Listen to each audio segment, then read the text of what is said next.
Big TV భక్తి సమాచారం WhatsApp ఛానల్లో జాయిన్ అవ్వండి. అన్ని విశేషాలు ఎప్పటికప్పుడు తెలుసుకోండి.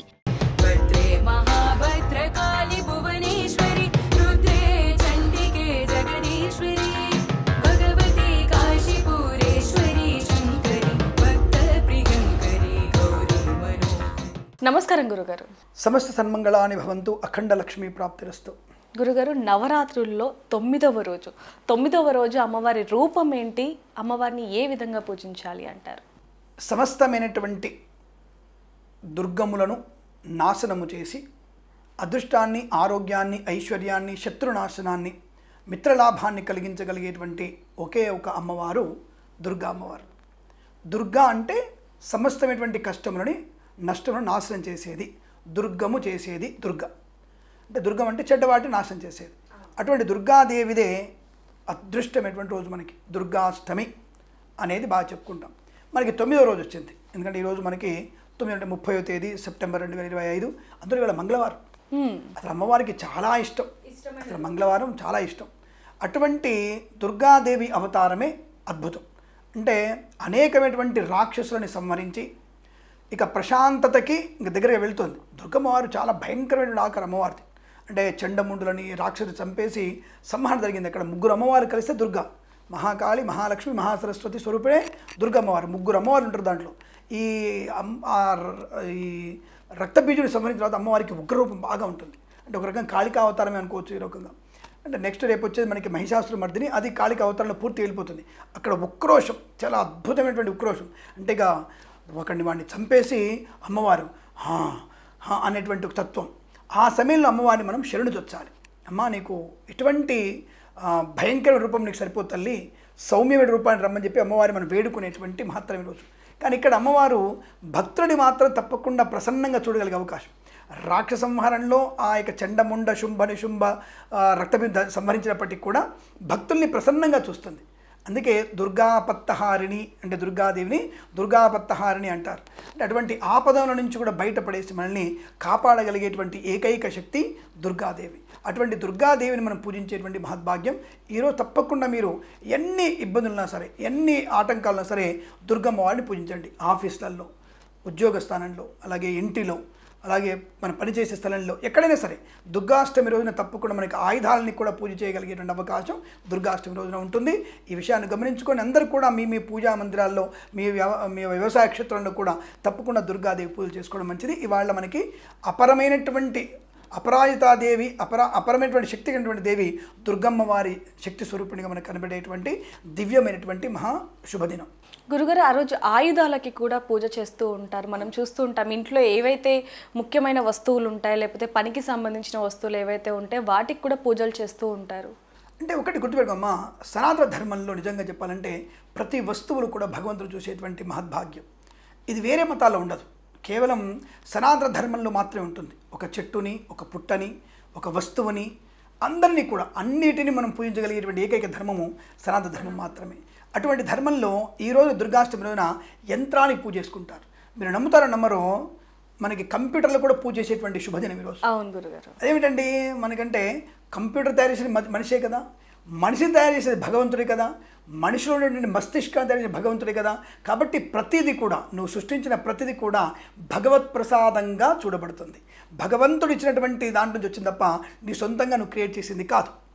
కాబట్టి అటువంటి భగవత్ ప్రసాదమైనటువంటిది ఏదైనా సరే పూజార్హమైనది కనుక నువ్వు చెట్టుకి, పుట్టకి, యంత్రానికి, మనిషిని, బాలని, వృద్ధుల్ని, సువాసులని, మగవాళ్ళని, ఆడవాళ్ళని పూజించగలిగేటువంటి స్థాయి. కాబట్టి నువ్వు కంప్యూటర్ కానీ, కెమెరా కానీ, నువ్వు ఏదైనా సరే, అంటే మనం ఏ చేసినా సరే, ఏ వస్తువు, సుత్తి, శాణము, బంగారం పనిచేసే వాళ్ళ వస్తువుల్ని, అలాగే మాంసకొట్టులో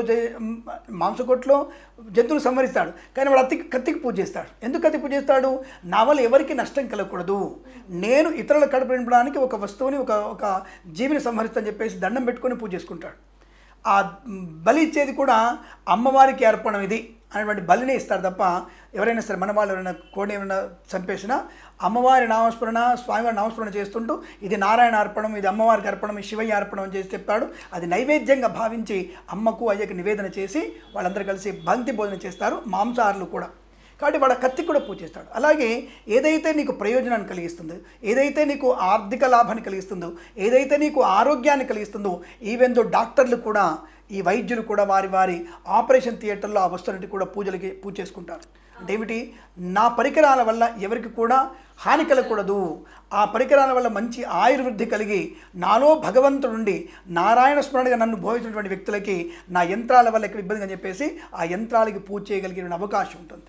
అటువంటి యంత్రాలు పూజ చేయగల శక్తి దుర్గాష్టమి ఉన్నటువంటి యంత్రాలకు పూజ చేసి మనం గుమ్మడికాయ కొట్టడమో బలి ఇవ్వడమో చేసి ఆ యంత్రాలు పూజ చేసుకొని అమ్మవారి అనుగ్రహాన్ని, శక్తిని పొందుకోవడానికి, ఆ ప్రతి యంత్రంలో మంచి శక్తిని కలిగించడానికి, ఆ శక్తి లోక కళ్యాణంగా పనికొచ్చే విధంగా దుర్గాదేవిని పూజించే ఆయుధానికి పూజ చేసుకోవడమే విశేషం. అంటే శత్రునాశనాన్ని కలిగించేది, అంటే చెడు పైన మంచి యుద్ధం చేయగలిగేది అని అర్థం. కాబట్టి రోగనాశనం కొరకు వైద్యులు, ఆభరణాల కోసం మనకి ఇతరత్ర తయారు చేసేవారు, వారి వారి యొక్క వృత్తులలో ఉన్నటువంటి వ్యక్తుల యొక్క ఆయుధాలు ఏమిటవి పోలీస్ స్టేషన్లో కూడా పూజ చేస్తారు. అవును గురుగారు. అంటే వాళ్ళ యొక్క బుల్లెట్స్ అవన్నీ కూడా చెడ్డవారికి మాత్రమే ఉపయోగపడాలి, మంచి వారికి ఎక్కడ నష్టం జరుగుతుంది అవ్వాలని చెప్పి పూజ చేస్తారు వాడు.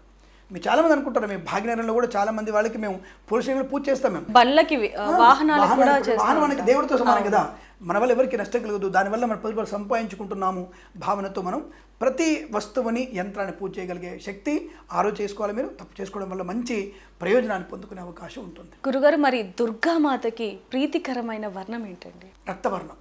అమ్మవారికి చాలా అద్భుతమైనటువంటి రక్తవర్ణం అమ్మవారికి.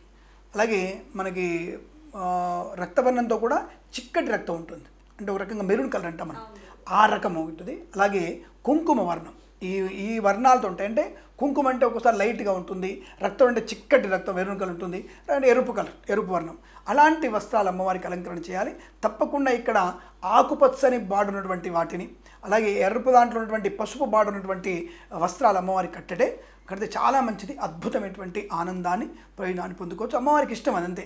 రక్తప్రియ అంటే అమ్మవారి రక్తప్రియ అంటే రక్తం తాగడం కోసం కాదు, అటువంటి వర్ణము ఇష్టపడినటువంటిది. ఉక్రోషం కూడా, అమ్మవారికి ఉక్రోషం ఎక్కువ ఉంటుంది. ఒకసారి మనకి ఈ లక్ష్మీ నరసింహస్వామి వర్ణన విన్నప్పుడు మనకి ఆ స్వామివారి ఈ హిరణ్యకశిపుడిని చంపిన తర్వాత ఆయన గోళ్ళల్లో అంత విషం ఉంటుంది.